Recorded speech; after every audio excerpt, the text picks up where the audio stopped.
صحیح البخاری، کتاب اذان کا بیان، باب اس کے بارے میں جس نے امام سے نماز کے طویل ہو جانے کی شکایت کی۔ حدیث نمبر 704۔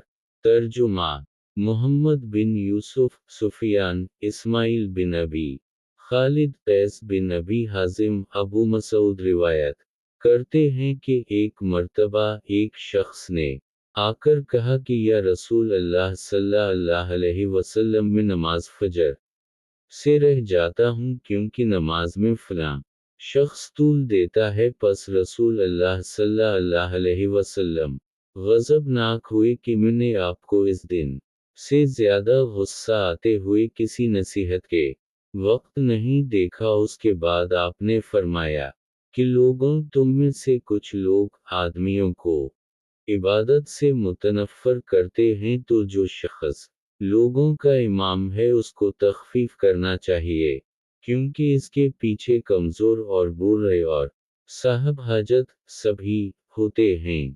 صحیح البخاری، کتاب اذان کا بیان، باب اس کے بارے میں جس نے امام سے نماز کے طویل ہو جانے کی شکایت کی۔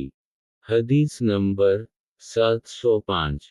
ترجمہ آدم بن ابی ایاس، شعبہ، محارب بن دثار، جابر بن عبداللہ روایت کرتے ہیں کہ ایک شخص دو اونٹ پانی سے بھرے ہوئے لا رہا تھا۔ رات کا اول وقت تھا۔ اس نے جو ماذ کو نماز پڑھتے پایا تو اپنے دونوں اونٹوں کو بٹھلا دیا اور ماذ کی طرف متوجہ ہوا۔ ماذ نے سورۃ بقرہ یا نساء پڑھنا شروع کی۔